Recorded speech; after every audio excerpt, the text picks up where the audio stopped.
Hello everyone, and welcome to Dark Natter, the podcast where we peel off the skin of your favourite works of dark fiction and wear it as a repulsive, fleshy suit. Disgusting. Getting a bit carried away now. You're a sick man. Just struggling for material. Got to keep this fresh, haven't we? You're a sick bastard. I'm really sorry. I'll edit it out. We'll do a nice, clean, happy one. Who am I kidding? It's horrible. It's all dark, nasty stuff. Ew. Well, yes. Introduce selves. That's what my notes say. We forgot to do that once, but we're clearly getting much more professional. I'm John Richter. And I'm Liam Martin. And together we are... Oh, no, we're not. We're not anything, are we? We're just two blokes who like weird horror stuff. Speak for yourself. What, do you not like weird horror stuff? Or are you not a bloke? Speak for both of us. Okay. Well, it is, I believe, your turn to pitch a dark fiction topic today to me, for me to decide whether it is worthy of entry into the illustrious, hallowed, ultra-exclusive Hall of Pain. Now, what that was...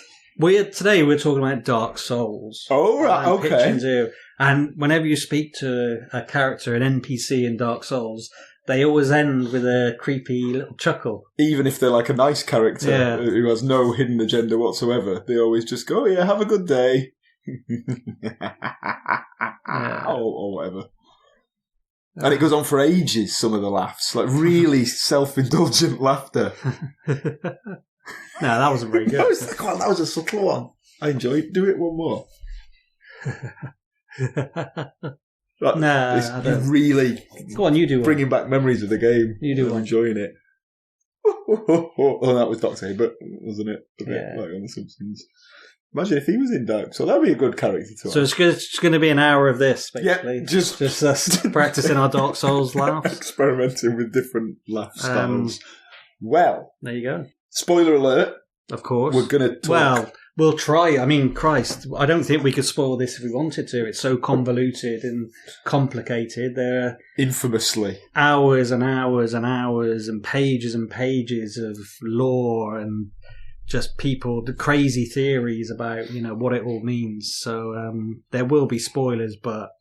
Equally, it could be wrong. Could be a load of bollocks. The ramblings of two buffoons. Well, before we get into that, just to quickly explain for anyone who doesn't know what Dark Souls is. And it's one of those things, isn't it, where from the perspective of two gamers who like these types of games... Speak for yourself. Liam, you're pitching this. There's a pattern where we establish early on a thing that you're going to keep going back to. It works quite well. So in my head, I'm now going, right, I've got it. I know he's going to do that later. And yet when you do it, I'll have forgotten and it'll be a pleasant surprise. Let's hope so. So Dark Souls feels like one of those, if you've been hiding under a rock... Yes, you're right. You might not have heard of this game, but lots of people probably haven't heard of it and don't have a clue what we're on about. Is it a niche game? Is it It's I don't even know whether it is a mainstream big that's hit, what I mean. Or whether it still qualifies as a bit of a cult thing. It's almost on the... They sell millions of copies. Yes. But only to weirdos like us. It's basically like every weirdo like us buys it. It's an obligatory without purchase. Exception, so... If you're a bit odd and you like dark things. Yeah, I'm not sure, you could say it's not mainstream, is it? It might be on the cusp, maybe, of transcending into the full-blown mainstream with the impending release of another game in the, I'm going to say series, and we'll explain what this means in a second, where they've actually enlisted the writing talents of George R.R. Martin to help. So he's got very big mainstream pulling power, and maybe that game, which is Elden Ring, rumoured to be coming out dead soon, even though no one's heard anything about it other than the original trailer. No. That could be the one that catapults them into the mainstream, but remains to be seen. So when we talk about the series, you might hear the phrase Soulsborne. Yeah. And the reason for that is that there are various games that From Software, Japanese developer, have made. The first 4 bore the Souls moniker. There was Demon's Souls, released in 2009 for the PS3. Which we won't really be talking about today. Because we're going to focus on Dark Souls only, the trilogy of the Dark Souls games. Dark Souls came next, also on the PS3, and this time on the Xbox in 2011. There was a subsequent edition, the Prepare to Die edition, that came out in 2012, which was expanded, it had some DLC, and it was also on Windows, so PC gamers could play it for the first time. Yeah. Dark Souls 2, the sequel, spawned in 2014, followed by the Scholar of the First Sin expanded edition in 2015, and then finally Dark Souls 3 came out in 2016 across all formats. This was actually a PS4, so moved on to the next generation, followed again by the Fire Fades edition in 2017, and you can get the remastered trilogy, all 3 games in one set for your modern console. That came out in 2018. In the middle of all that, From Software also released Bloodborne, which we've already covered in a separate episode, and most recently, 2019, released Sekiro, which is the dark samurai tale. Yeah. And the reason people kind of lump all these games together is because they have a very similar mechanic. Yes. They're all considered to be very challenging games, hard but fair, where dying in the game actually has consequences. Quite often you lose any experience you've amassed, albeit you can get it back if you manage to get back to the point where you were killed and retrieve it. So it's kind of high stakes gameplay there.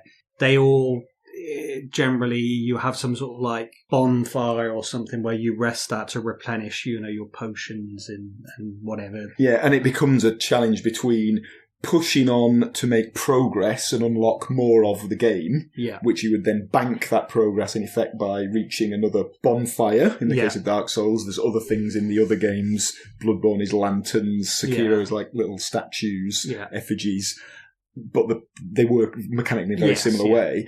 But if you press on, you might run out of healing items. It makes you more likely to die. You'll be unfamiliar with the new territory you're pushing into. So I love your phrase then, high stakes gameplay. It's not just that it's dead hard. No. It's also punishes you severely for failure. And there's a great thing where when you fail in other games, you're doing really well and then you might make a mistake and then you die. And I don't know if you do this, but your instinct is I kind of really want to rush back in and get back to where I was. But in Dark Souls, you can't do that because even the lowliest of enemies, if you're not careful, can kill you. Yeah, and it teaches that lesson very harshly, very early on when you do exactly that, because I do exactly the same as you. I'm annoyed I got killed. I want to quickly erase the memory of that failure because I feel like a goddamn loser. Yeah. So I'm going to sprint back to the point where I died and fix that position. And lo and behold, because I'm taking risks and I'm not approaching the game in a methodical, careful way, I get killed by some poxy little low-level zombie guy. Because I forgot one is hidden around a corner and, just cracks you in the back whilst you're fighting someone else. And, that's probably why it would never be a mainstream game, because it is very challenging. It does require a lot of discipline. Yeah, it's progress by small increments that feel hard-earned and very satisfying when you do achieve it, but it is unforgiving. And you could imagine somebody who, really only plays video games, a few times a week, doesn't get, very long to play. They just want to relax and take their mind off things, play a game of Call of Duty or FIFA or something like that.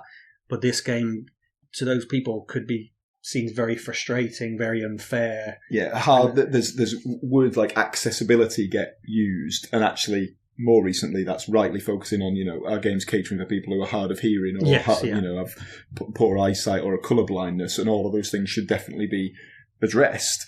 In this case, I think accessibility is referring more to just, are they so hard that you can't enjoy them and it puts you off? Just impenetrable, yeah.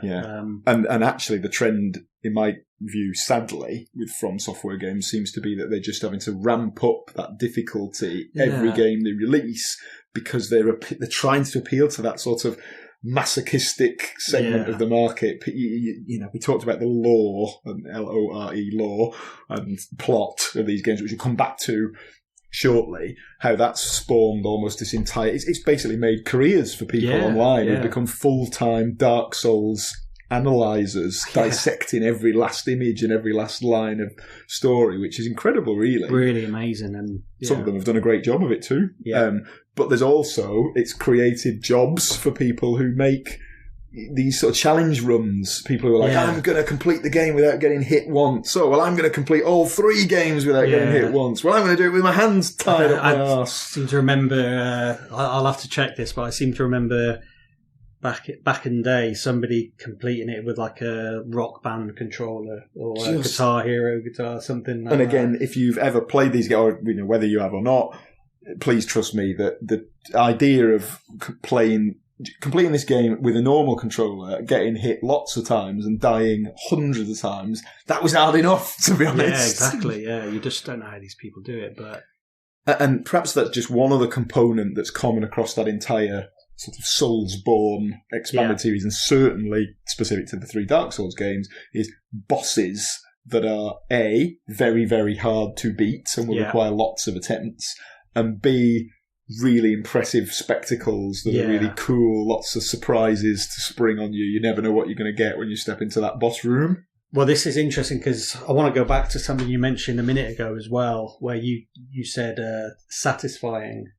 And when you beat a boss in a Soulsborne game, the feeling of satisfaction, if it's, your 5th, 6th attempt, and maybe your previous attempt, you got the boss down to a tiny slither when initially you didn't think you'd ever even be able to do that. Yeah. And when you beat that boss, I've personally have been in situations where I'm sweating. Yeah, shaking a bit. Yeah, stood up. I'm usually stood up by the end because I've got off the couch to stand up. I'm stood right at bending down towards the screen, usually shouting swear words into the screen and then celebrating wildly. Or while your long-suffering missus watches on thinking, Jesus Christ, what have I got myself into?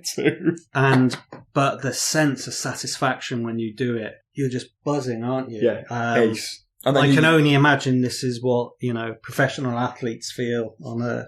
I reckon trumps it. More professional athletes should get into Dark Souls, and then they wouldn't have to bother with all the training. They could just retire and enjoy life, killing Ornstein and Smo. Oh God! Well, there you go. Yeah. That is the one, isn't it? That's the one. And it's rightly hailed as the one because it's like the pinnacle of so good. Well, maybe we'll come back to that pair of cheeky chaps later on. I just wanted to touch on. I've mentioned that dreaded word lore. Yes, yeah. So we could spend hours talking about this. Correct. And if you think about who is going to listen to this, hopefully lots of people. Yeah. But there may be people who've never played the games and are looking. Speak for yourself. You hope no one listens to it. I don't know. People who've never played the games before and just want to get a bit of a feel for what they're all about, or people who are massive big fans and want a bit of a reminisce.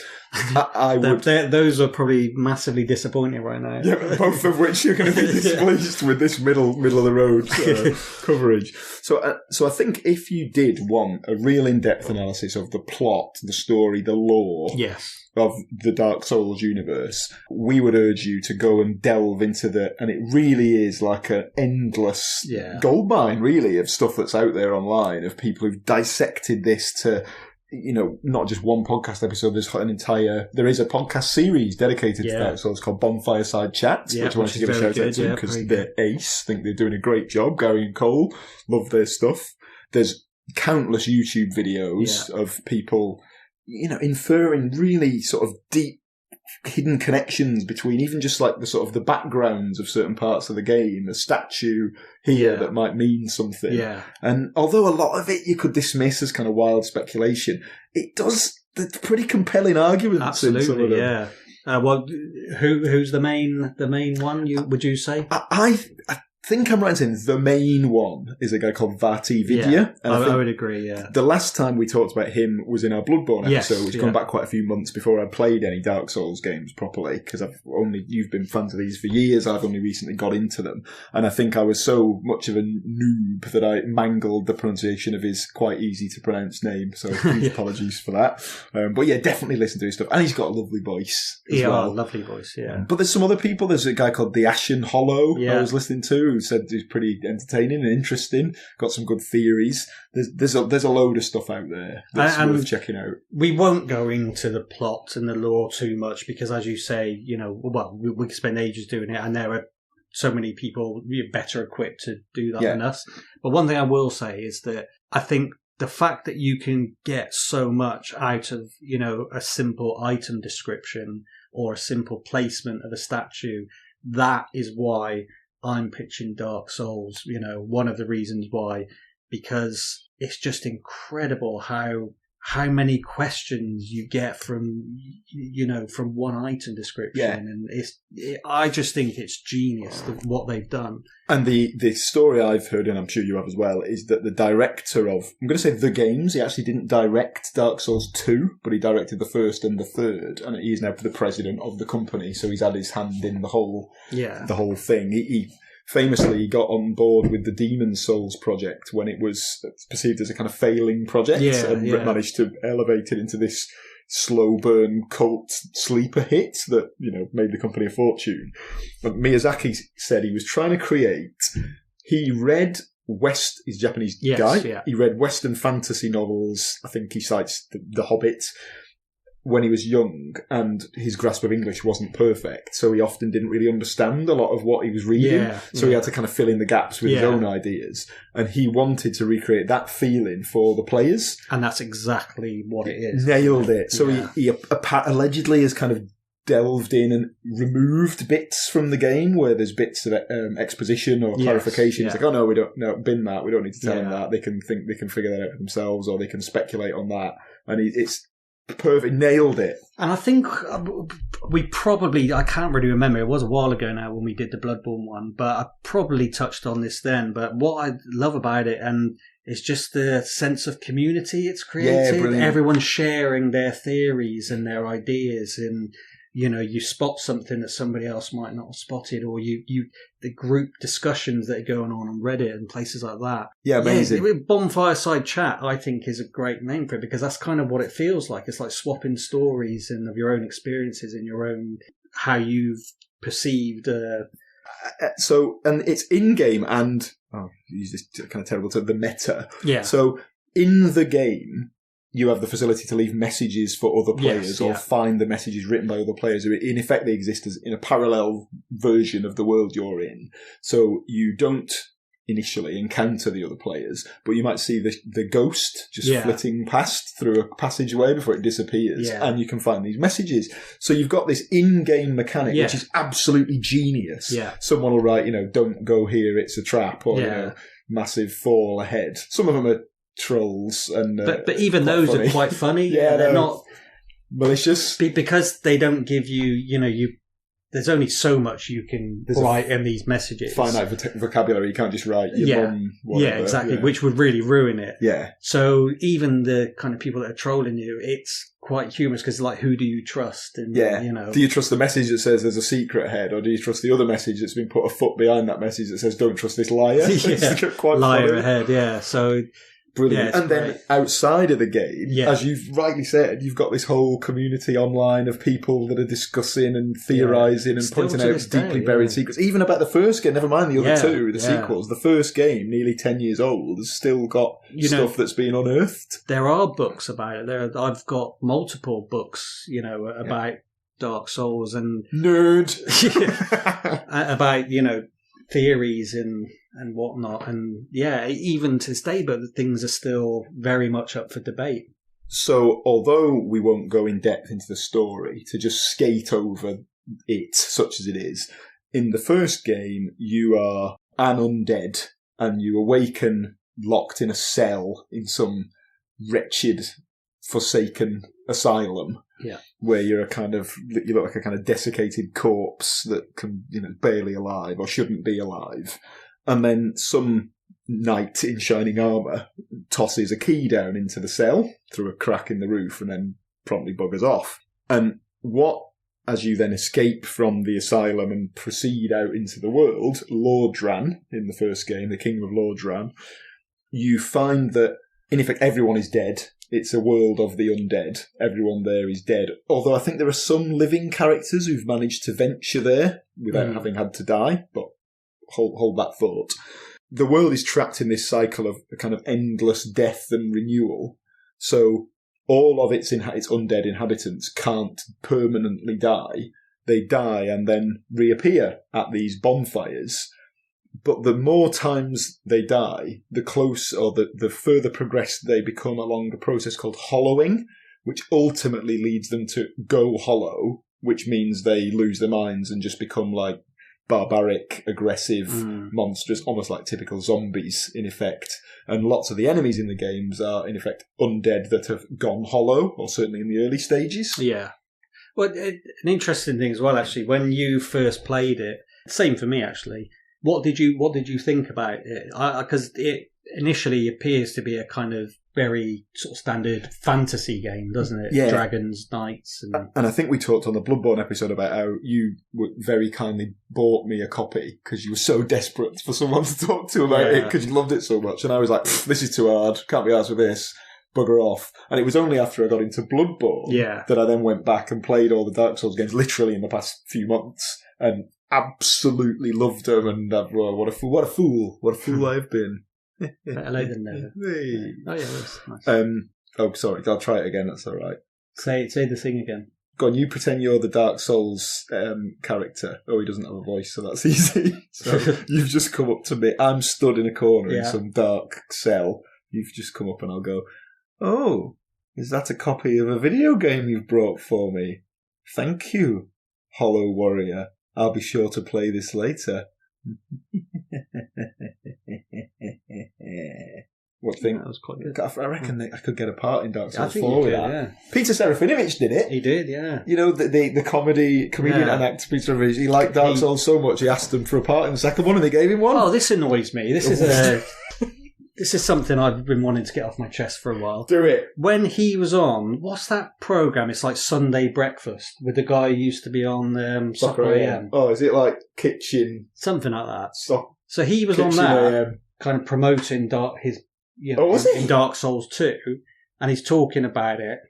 And they kind of, I mean, I thought they were dicks. They kind of stopped him, and they were like, oh, you know that thing in TV where you're not allowed to advertise? Yeah. So so we just need to make it clear that there are other, video games available.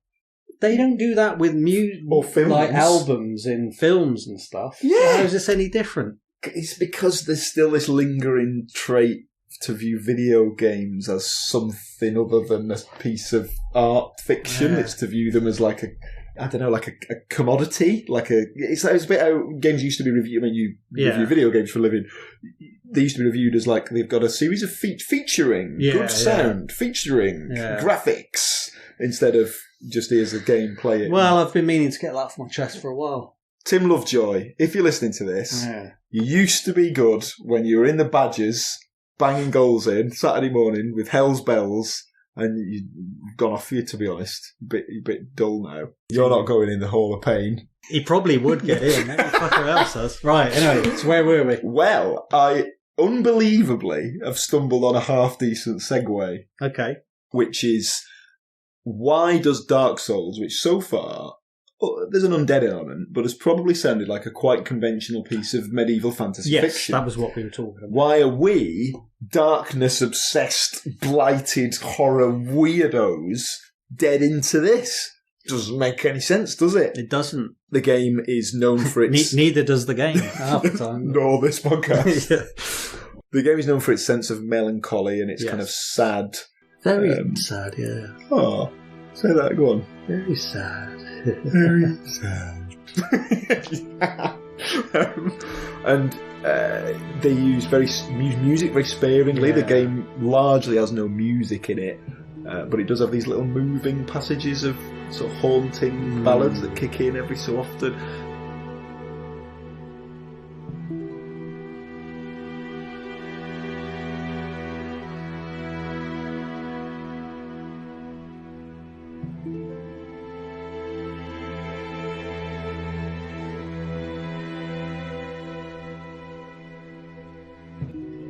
So the whole thing is a lovely, beautiful, tragic fantasy.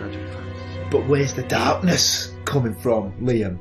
Blighttown. Specifically Blighttown. Yeah, you're right. Well, this is the thing there. Same as we said for Bloodborne, how initially it appears to be one thing, but then further you delve into it, it becomes something altogether more sinister, well, disgusting, basically. Yeah. And the same with Dark Souls. You get to the bosses like the Gaping Dragon, which is just this disgusting dragon that's kind of... Looks a bit... What's the word you would... It looks like either a gaping wound or even it's got sort of genital connotations in the way it's presented. Teeth spilling out of its chest where it shouldn't be, and the whole thing is horrible. But yeah, one of the many things Dark Souls is famed for is its sort of clockwork world design. These real intricately interconnected worlds that you'll spend, as we talked about earlier, you'll push through to try and make some progress, and you'll emerge from some horrible cavern only to find yourself, you've opened a door and you're back at the start again, which is brilliant. A brilliant feeling of kind of, I've connected everything together and now I don't have to go through that ordeal ever again. But this interconnectedness also gives it a verticality, which means that rather than proceeding along the game, you find yourself often proceeding down the game into the depths, into the bowels of the earth, and literally into the depths. Yeah, there's a place called the depths, which is where the Gaping Dragon is. But the depths, as an example, you start off in effect, this wretched, knackered, dilapidated city called the Undead Burg that's full of these hollowed out former warriors that are just these sad remnants of old knights that are now long hollowed and mad. But as you go further down in the Undead Burg, you eventually end up in the depths, which is sort of like its sewer system. So you're fighting giant mutated rats and even more crazed hollow folk who've barely got any, the clothes are just tattered rags. I bet you like that, didn't you? Speak for yourself, mate. Hey, there you go. It's turned it on me.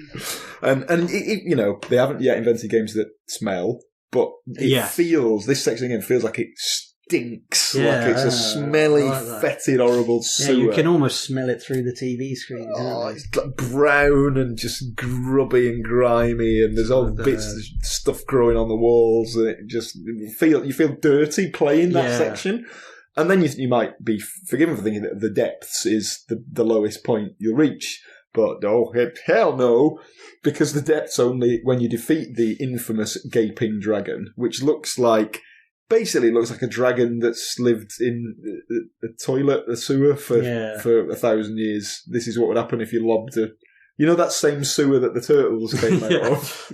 Chucked a dragon in that. And left it to ferment for a bit, you'd get one of them. So, killing that feels like you've done the world a favour. Yeah. And then, for whatever reason, I don't know, it's got a key. That's a bit implausible. And it lets you into Blight Town, which is, what a great name for a place. And that, what are your thoughts on Blight Town, Lou? Well, infamously, it was always the part of the game that was knackered. It was the part of the game that the actual game couldn't handle. And is that because I've played the remastered version? You've played the remastered, so you've missed out on that.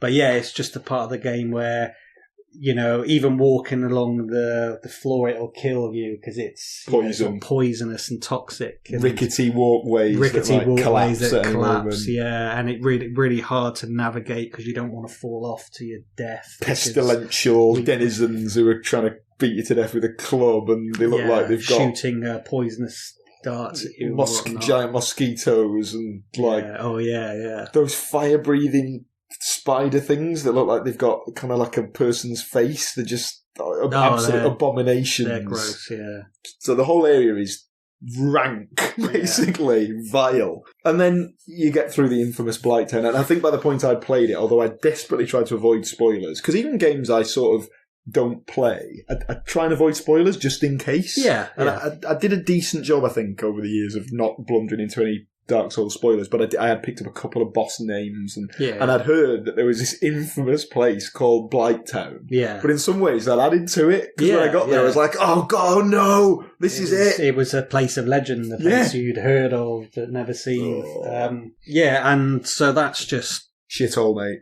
One example of the darkness within, and obviously the further you get into the game, as you say. And it doesn't stop there, does it? You can get it further down. You've got... you go into Quilag's domain. Yeah, and that pretty disgusting and quite sad, actually. They've got a sad song as well. Oh, well, go on, let's recount that sad bit, because if spoiler alert, but you're already well into spoilers, I guess, by this point, but you in Blighttown, you find a horrible mound of kind of spider web, basically like a kind of big shell, and you find a way in. Then you find all these kind of infected people crawling on their bellies on the floor with these big bulging growths on their backs. Oh, yeah. And if you kill them, it hatches a load of kind of leech-like, and you just, oh god, I'm just going to ignore them and run away. And then you find yourself in the sort of centre of this lair, and you think you're going to fight a big spider, to be honest, that's quite predictable. What you actually get is this beautiful woman down to the waist. And cue lots of people putting messages in the game like amazing chest ahead, which is somewhat... I actually found the lower half more attractive. you're not too conventional. Too conventional. And the lower half is the body of a big spider. But it's got a face, hasn't it? Doesn't the body bit have its own face? If I've got that wrong, I apologise, but I'm going to go with it because I like the sound of it. And that's like a sort of a flame-equipped spider, so it's puking out spider larva sick. It's slashing you with its limbs. She's attacking you. It's an absolute chaotic frenzy of a boss fight, and you get through it and you think, thank God she's dead. What a horrible monster. Access the next section, her kind of inner sanctum, and you'll find another one of them that's similar, beautiful maiden attached to a spider's body, but it's kind of fused into the wall. Into the wall, yeah. And you can't understand her. She just, if you click on her to interact with her, she just says, ... Yeah. But then later, if you go back with a certain ring equipped, I'm pretty sure, it allows you to, commune with monstrosities or whatever. And she's blind. And she basically says, oh, dear sister, thank you for looking after me. Is everything okay? Why don't you speak? And she's just been being cared for by the more able-bodied one. And the reason she attacked you was because she's defending her sister, infirm sister who lives in the bowels of the lair. So you feel like a right piece of shit when you find that out. Massive guilt. And then, it's... Again, it was what we talked about, isn't it? It's quite tragic and quite sad, but also disgusting. Yeah, real repulsive. And then further down, you end up in a lava-based kingdom, which is generally derided as not one of the best parts of the game. I quite liked that bit. I thought it was an impressive spectacle, the flaming red walls everywhere, and some of the boss fights don't really work properly. But, kind of charming. Yeah, I didn't have a problem with it. People, I think, go a bit over the top criticising that. Yeah. So I think when we've talked about this in the past, we agree that Dark Souls is at its best when it's coughing up these unexpected, evocative, often repulsive spectacle encounters and settings and bosses. Yeah. Dark Souls 2 is often derided for having a more conventional setting and cast of sort of menagerie to fight against. In simple terms, it's like loads of knights, loads of sad old knights in rusted armour, which is kind of cool, but there's just maybe too many of them. It's sort of like mechanically, some of the fights are probably better because it's more of a kind of one-on-one duel, against these huge lumbering knights. So I kind of get that, but you and I, we do like the spectacle more perhaps than the actual mechanics. Like, of I wanted more Junji Ito stuff than and I'm with you sad on old that knights necessarily. Because even Bloodborne, are some of our favourite bosses were perhaps not ones that were as popular with the community. Yeah, there does seem to be a trend towards, again, maybe it's because it's gamers playing games, but they like the ones that are very mechanically sound in Bloodborne, like Maria and Gearman, which is a one-on-one duel. And they're great, great, but I prefer... I like fighting a big pile of corpses fused together, puking on me. Exactly. Who doesn't? And that's not just in games. You had a perfect opportunity to say speak for yourself, mate, and recycle that gag, but you didn't, which suggests that you got where I was coming from there. He's not wrong. So Dark Souls 2, maybe from that perspective at its best when it was almost recycling that journey down into the Blight Town. In Dark Souls 2, you go down a big sort of... Brilliantly, there's like a well right at the very beginning that you can get down if you can buff up your sort of health so that you don't die immediately on the fall. And that leads you into a place called the Gutter, Yeah. And that sounds like, I've reached the bottom. What a shithole this is. It's pitch black and it's full of all monsters and horrible aberrations. But of course, you can go a step lower and you find yourself in this like toxic, luminous green, soaked, dark pit called the Black Gulch. Yeah, and where you fight the rotten. Oh, that's horrible. Yeah, that was good. And I mean, Dark Souls 2 is a funny one. I think it's very divisive. I think Dark Souls 2. There seems to be now, retrospectively, more people seem to appreciate Dark Souls 2 a bit more. I thought it was great. I enjoyed it at the time, but having played it, 2 years after the original, because I'd spent quite a while on the first one. The one thing I will say is I think I missed, like you said, the kind of disgusting, horrible stuff. Yeah. And also I think the game world, it was a bit too... It wasn't the clockwork type design anymore. No. It was kind of like a hub and spoke sprawling. That's right, which, was a little bit... Every time you kind of got to a dead end, I was always a little bit disappointed that it wasn't connecting to, it's that back at that bit. So there were a couple of things that I find a bit disappointing about it, but I don't think... It's just not as dark. Although the one bit I did like was in the bit where the ship is. What's that place called? No Man's Wharf. Those horrible scuttling giant monsters that can only stay in the dark. Pyromancers apparently are now like petrified of the flame. I thought that was they creeped me out actually. And I loved, and I didn't know that they were speculated as being almost like cursed pyromancers with an ironic kind of punishment. But that is another trope of the series that we perhaps failed to touch on, is this idea that a lot of the enemies are tragic. Not just the regular enemies, because they were used to be people and now they're kind of crazed, bloodthirsty. But some of the bosses are really sad, and you might not find out until long after you've killed them. No. I suppose we talked about Quelaag and her sister, but that recurs time and again. Sometimes you spend a whole level finding out about a person, and then you see them at the end, and you're like, "Oh God, how did that happen?" Yeah. Other times you kill them, and it's only afterwards that you find out more about them. As we just said. Dark Souls 2, I think good, but could have done with I had very quick, very detailed, nerdy aside. You remember the Baneful Queen? Yes. She's like a serpent woman with no head. Yeah. In that room full of poison. You have to drain the poison in order to fight her, because otherwise it's impossible to fight because you're just getting poisoned constantly. I didn't know that, so I, after about 1 billion goes, managed to kill her in the poison. Which in one way is a big achievement, and in another way it's a stupid I fuck up. That though, yeah. You did it though. It's like a badge. I'll wear it forever. Poisonous badge. Killed the Baneful Queen in the poison. Which brings us to Dark Souls 3. Oh yeah! Now, if you listen to some of the podcasts we mentioned earlier, which we both love, and not just those guys, other community members as well. They seem to really dislike Dark Souls 3. And I think it's almost a problem of knowing too much. Yeah.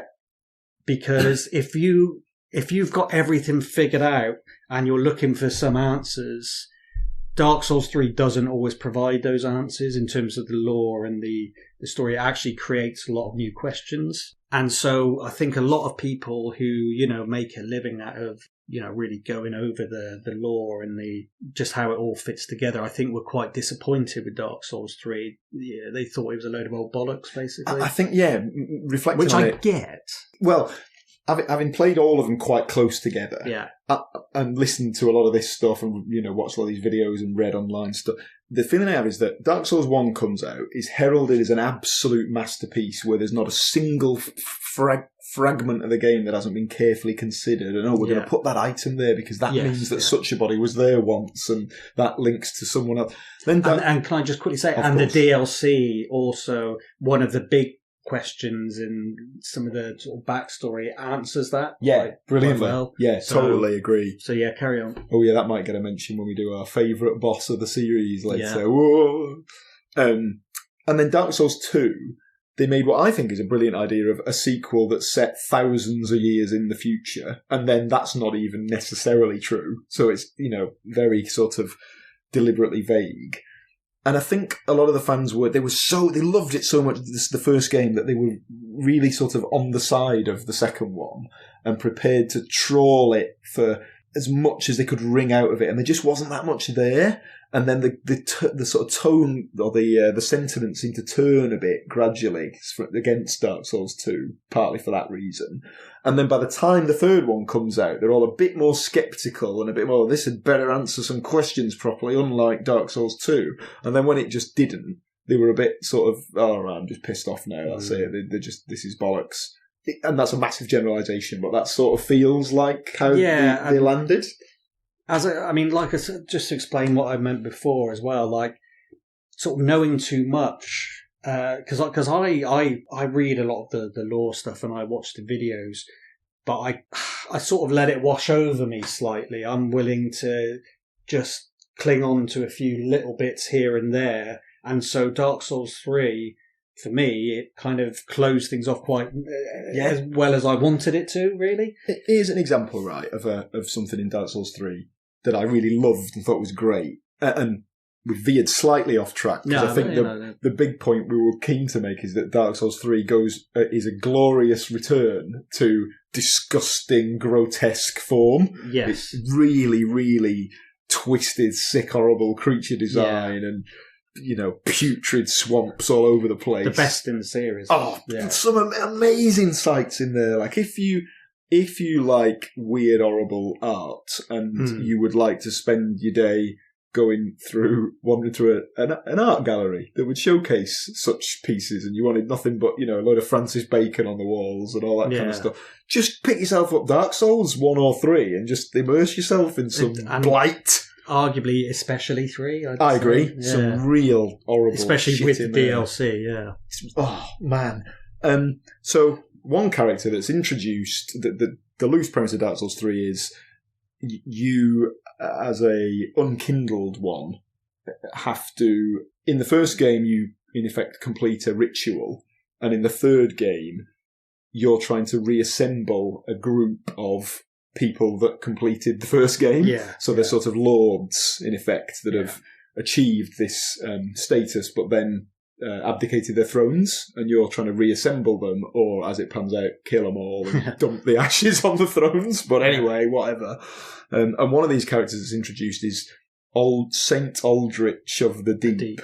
And he's basically, you gradually realise as you play through the game, and you go through this kind of mucky peasant village full of sort of witches and pitchfork wielding old cripples and so on, that they're funneling sacrifices up the road to this higher power, which is Saint Aldrich.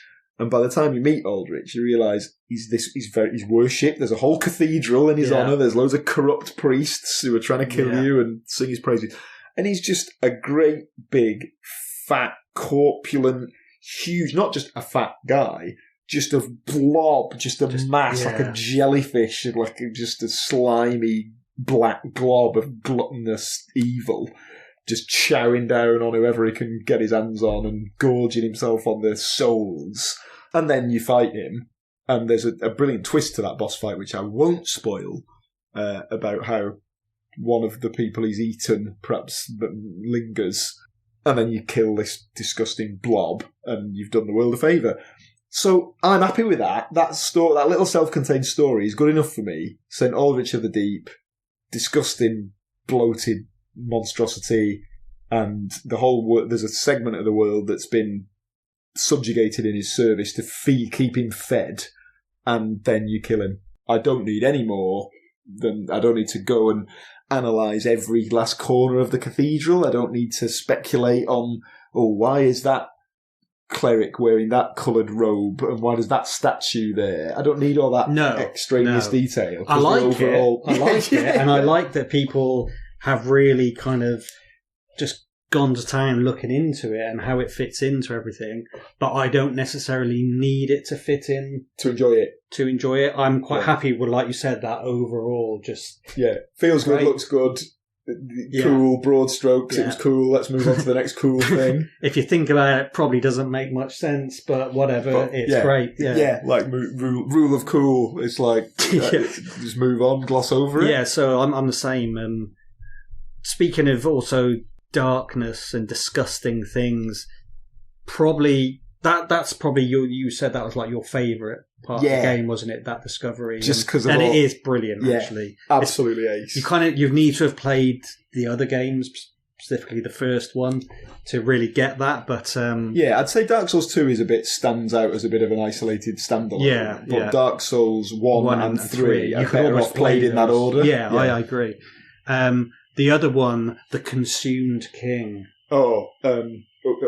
Osiris, I think is called. But yeah, what a piece of work it is. Oh my god, that just boss fight, the lore surrounding it is just, it's just grotesque. Go on, give us a bit of a description of what happens. So basically, he is a kind of, it's Christ, what would you kind of say he looks like? He looks like, and maybe it's because of the name, the very evocative name of the Consumed King, he looks like he might have once been a bloke, but he's been distorted and distended into this long-limbed, feral, pink, half reptilian. He looks like he's turning into a dragon, or he's half human, half dragon. That's what he looks like. So throughout the fight, he's looking for his son, his baby son, Ocelot. He's got a son called Ocelot that he's cradling something in his arms, which you can't see. So either he's got an invisible baby, or he's got an imaginary baby. Yeah, either one is weird and disturbing. And then during the fight, while he's trying to pummel you to death, perhaps in defence of this infant, this possibly non-existent infant, he initially sort of trying to soothe it, and he's like, there, Ocelot, don't worry. You've got nothing to fear. Yeah, And there's actually, and then you hear it crying. Which could be him impersonating it, or him imagining it, and you somehow, and then you kind of hear him sort of slamming it into the floor, and then he goes into a rage. He's screaming to Ocelot, "Where are you? Where have you gone? Why are you hiding?"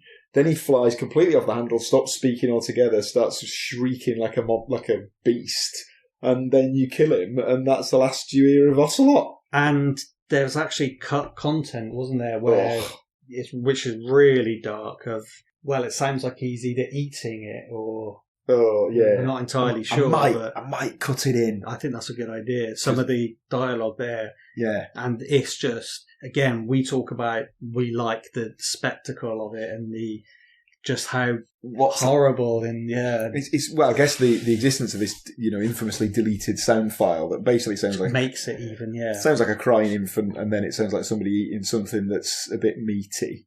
Yeah. Is he supposed to have consumed his own child, and that's why he's called the Consumed King, and it's a bit of a wordplay? Who knows? Nobody knows. This is a good example of the endless speculation that surrounds these games, but what a freak show he is. You ignorant slaves.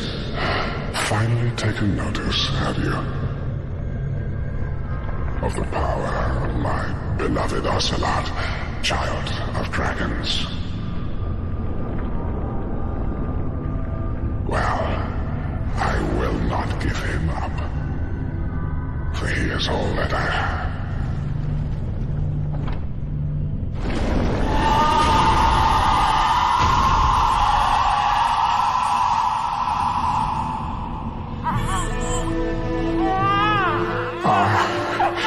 Dear little Ocelot, where have you gone? Are you hiding from me? Come out. Come out. Don't be afraid. You were born a child of dragons. What could you possibly fear? Now, show yourself, Ocelot. My dear little Ocelot.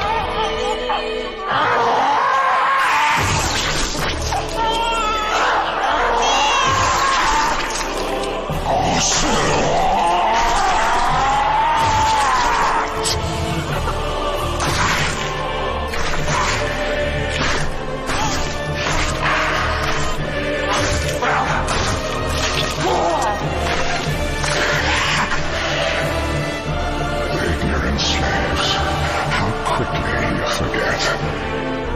The strength of dear Ocelot, child of dragons.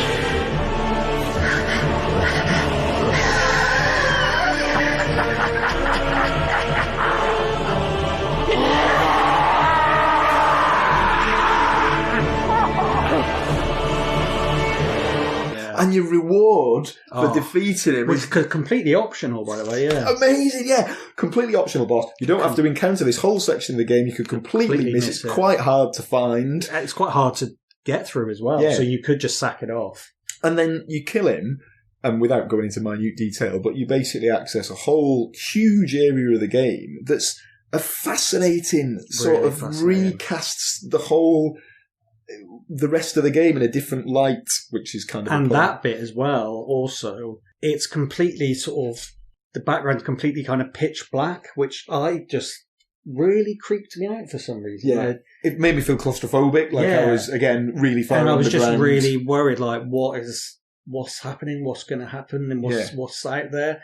And it turns out, like you said, it's just this amazing, that has huge implications on. We're sort of skating around it. What happens is at the beginning of the game. I don't know why. Yeah, it's may as well. I'll just tell you. At the beginning of the game, you proceed through an area of there's heaped with gravestones. There's so many. It's almost like the artist got the gravestone graphic and just went like paste, just all over the place. But still looks cool. It's like they've got more corpses than space.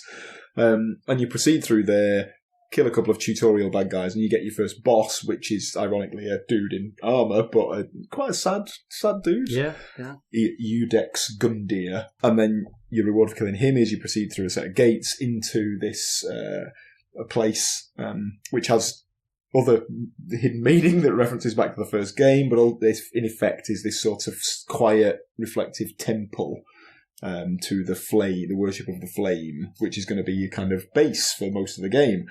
But to get from there to other areas, you always sort of teleport using this fire. So, in effect, this place is not directly physically linked to the rest of the game. This dark place that Liam's talking about, you actually stumble upon it in the physical game itself. And it's an exact replica of that opening. And as you proceed through it and realise that with all the graves, you're like, well, what's going to happen when I get to the bit with Gundyr? Because I've already killed him. Yeah. And lo and behold, he's there again. And you have to fight him again, beefed up, harder version. And then you think, well, surely it's not going to go to the next. Oh, there's the doors opening, yawning open again. And you find yourself in the same shrine. Only it appears to be the past. Or the distant future, depending on which way you interpret it. And there's a real twisted bit where you find what the shrine maiden, or the firekeeper, or whatever you'd call her, she tends to you throughout the game, and you go to her for a bit of comfort and level you up and all that stuff.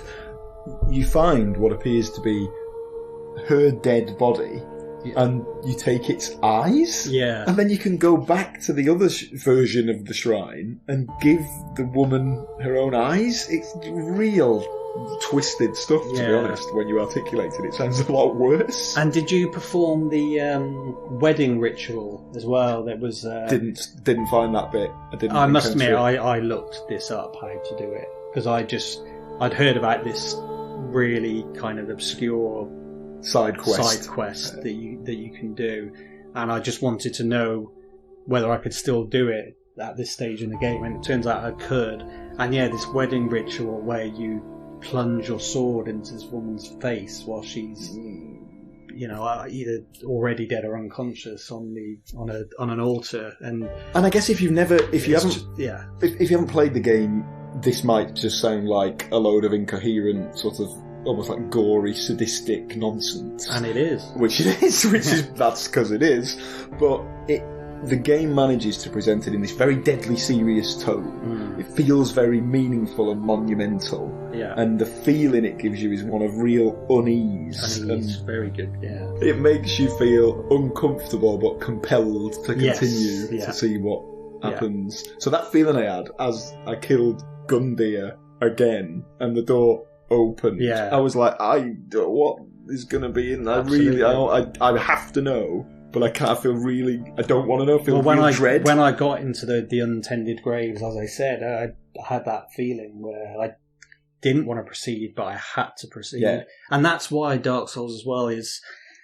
I said this for Bloodborne, although I think Bloodborne is, you could consider it an actual out-and-out horror game, but Dark Souls does have elements of horror to it, because it is very suspenseful, and it is it's just the tension, isn't it? The constant tension. Yeah, gameplay tension, high stakes gameplay challenging, but also... I'm sure biologically you probably react the same way to playing Dark Souls as you would watching a horror film or reading something really scary. Your heart races and... Totally agree. You swear. And bits like that are the perfect example. Yeah, brilliant. I'll do one other shout out to a horrible boss. Yeah. Is the curse-rotted Greatwood, which I thought was ace. Yeah. So you very quickly, you go into a big... You're in that aforementioned sort of rotten peasant village, and there's a load of them are gathered in the sort of central square, I guess, or the central courtyard of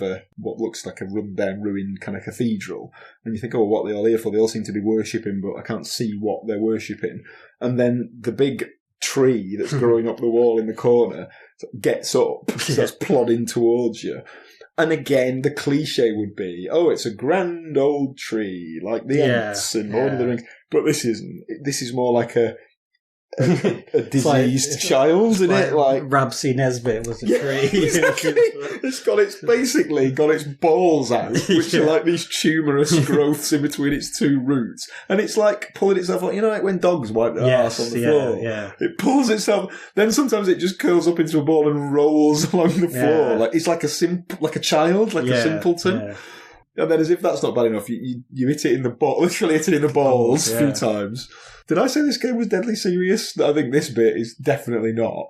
And then it has like a tantrum, starts stamping on the floor, smashes the floor, and you and the tree and all the peasants plummet down into this kind of forgotten basement, where the tree then opens up, like there's like a crack in the tree, and a giant human arm comes out of it and starts trying to swat you away. And you're like, what the fuck is going on here? This is disgusting. Really horrible. And you never find out what that thing is because you kill it and it disappears and it's gone. And whatever was trying to get out of the tree never emerges. But some good bosses in Dark Souls 3, The more I reflect on it, the more I think Dark Souls 3 is brilliant. And I want to play it again. Yeah. But it was hard, though. Like, harder than the other two. And the DLC as well. Again, the DLC was heavily criticised by some people. Yeah. But I think as a spectacle, it's way too hard, some of it. Yeah. Some of the enemies really pissed me off. But the setting is great. The setting is great, Both of them, I think. When you go into that kind of village. And the painted world of Ariandel. Yeah.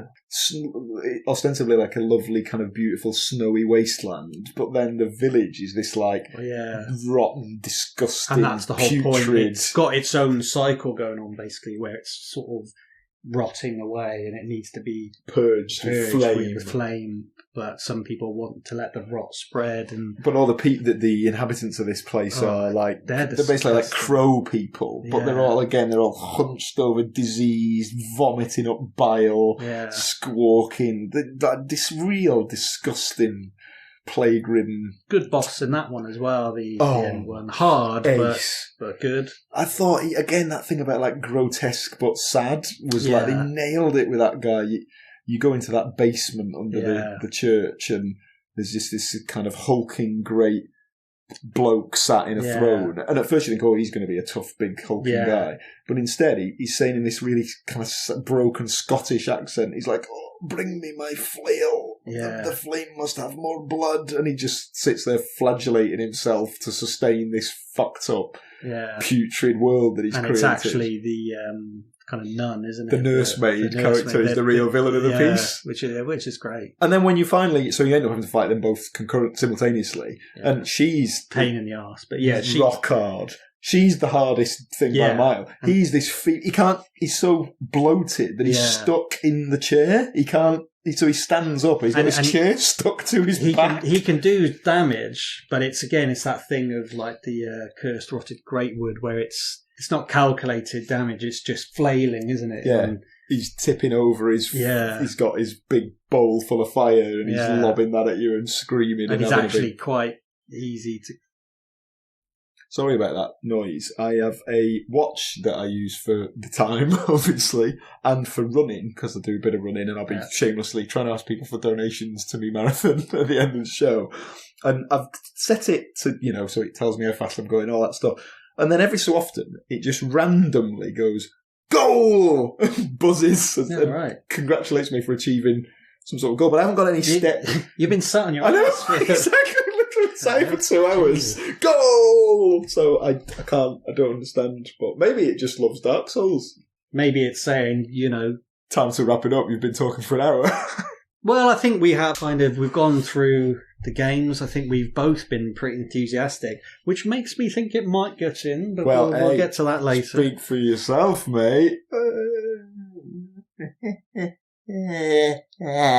You're a prick, mate. You're a fucking prick. Well, I was going to put it in, so you said that. Bring me my flail. What about the 3 games then? Which one's your favourite? How do they rank? Dark Souls is an actual full-blown masterpiece. Yeah. Must be played, even though it took me 8 years to get around to it. I regret not doing it 8 years ago. Dark Souls 2 is really good. If you enjoy Dark Souls 1, by all means play it. But Dark Souls I prefer Dark Souls 3 to 2, mainly because of its enhanced grotesquerie. Yes, I agree with that, yeah. And also Dark Souls 1, the reason Dark Souls 1's the best is because it's got that perfect clockwork world. Yes. Dark Souls 3 kind of binned that off. It's a bit linear. It's got sections that really are kind of well interconnected, but yeah. Doesn't fold. The world itself doesn't fold back in on itself in quite so satisfying a way. But I agree with that. Yeah, 1, 3, and 2. Where does it rank in the Soulsborne, not series? It's hard, isn't it, though? Family of games. Because we both, as you know from listening to the episode, love Bloodborne. Love it. Well, let me take this, because I'm pitching. Absolutely. When I played Dark Souls, and I played it over a long period of time, and I actually recommend that to anyone. Take your time with these things, come back to it, because it's just, I just really enjoy doing it that way. But when I finished Dark Souls, I didn't think anything it changed gaming for me, and it made me look at other games in a whole new way. And everything that kind of followed Dark Souls was judged to a higher standard, and for the most part, well, pretty much every time, it didn't reach those standards, the standards set by Dark Souls. So it's got to be number 1, right? Yeah. Well, wrong, because Bloodborne came, and I can't believe it. It's number 1 for me, Bloodborne, but Dark Souls a very close second. Yeah, I agree with you on that as well, and partly maybe because Bloodborne was my first experience of the whole, let's call it a franchise, and partly because, well, we'll avoid the spoiler for Bloodborne while this is a Dark Souls episode, but of the way the plot develops and where it goes thematically. I think Bloodborne is the absolute pinnacle of Miyazaki's work, but Dark Souls is another.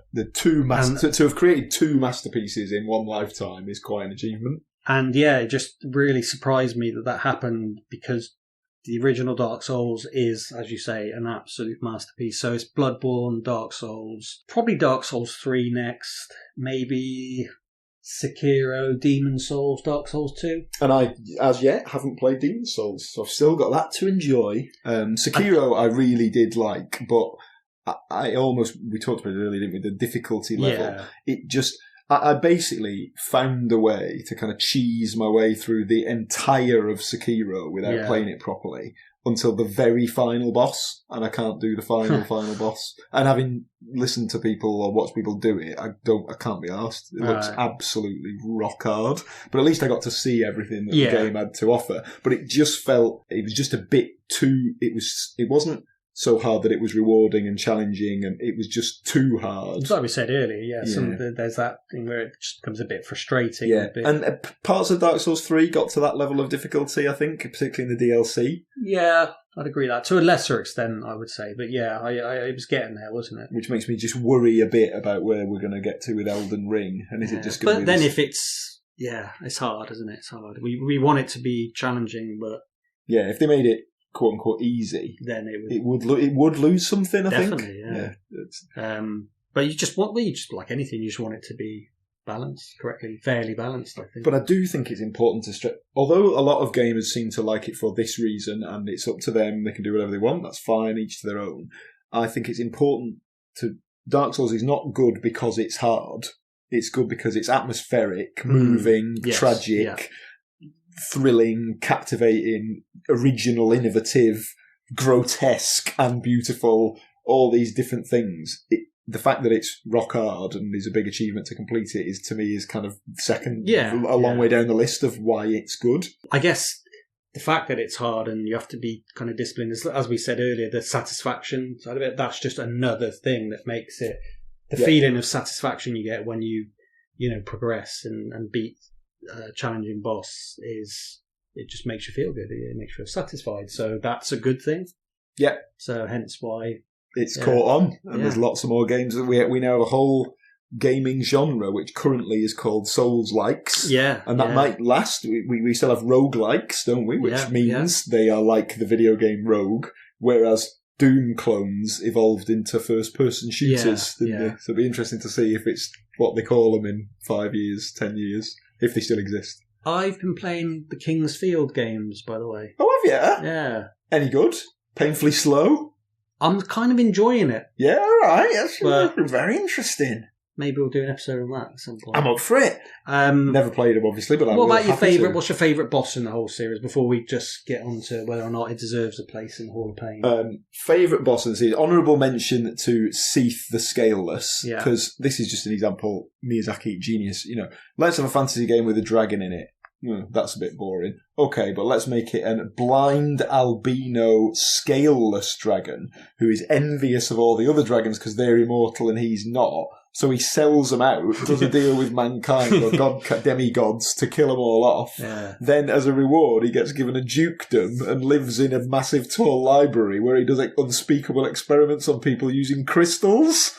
How did he come up with that? That is just so good. Isn't it? But the actual boss fight is a bit shit, unfortunately, despite all that cool backstory. So it's not Seath.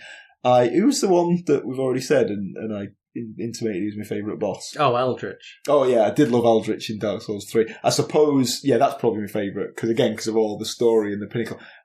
Obviously, can't do a Dark Souls podcast without mentioning the legendary / infamous Ornstein and Smo, who probably represent the peak difficulty of the first game. Albeit, I think what's great about it is that it's a sort of manageable difficulty. Like, if you study it and you're disciplined, you're careful, it can be done, but it's fucking hard. You can't make mistakes, but it's that thing of, it is fair, it's not cheap.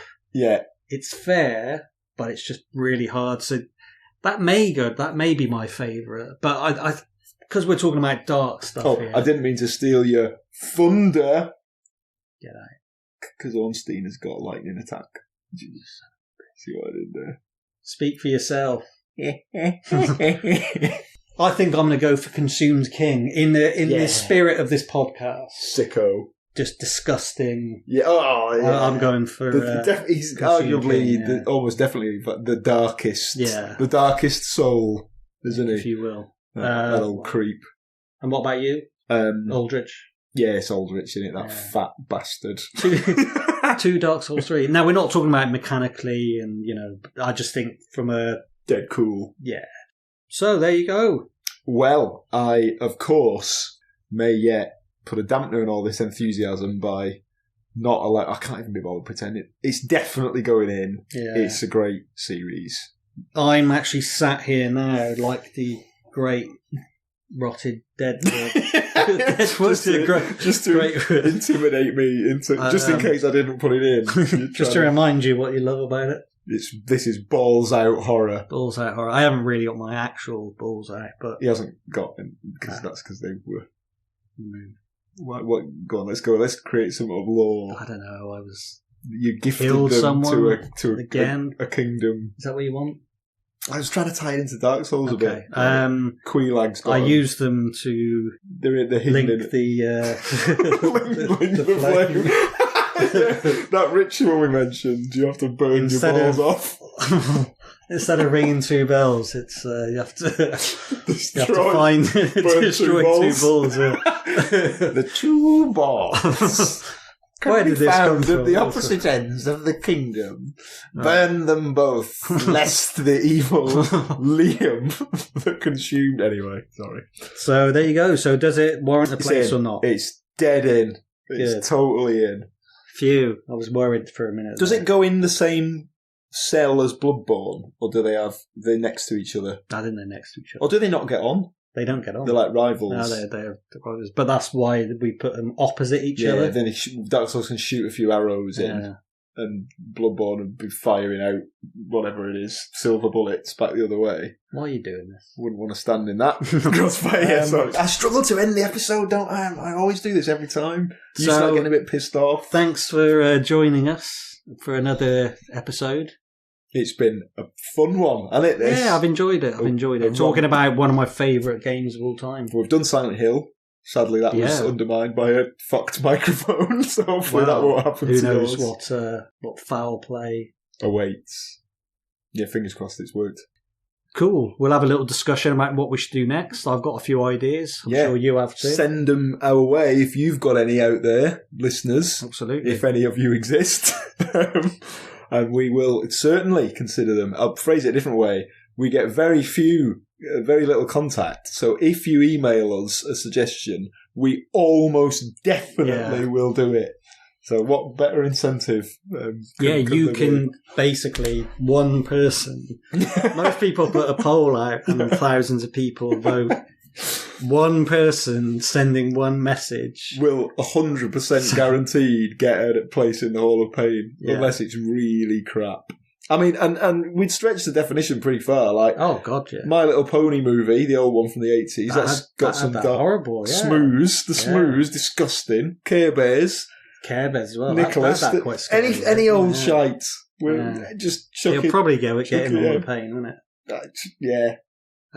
Cool. So on that note, on that forward-thinking, progressive note, thanks for joining us, and we'll see you again in your nightmares. Bye. Yeah.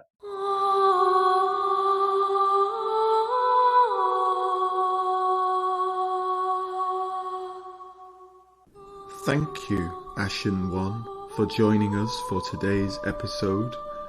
If you enjoyed it, please leave a 5-star review or follow us on Twitter at @dark_natter or Instagram at darknatterpodcast, or email us your suggestions to darknatterpodcast@gmail.com. Okay, that's enough of that. Thank you very much. The only other thing for me to plug today is my London Marathon attempt, upcoming at the end of April. I am running over 1,000 kilometres in training, and I'm off the booze and fags for 4 months.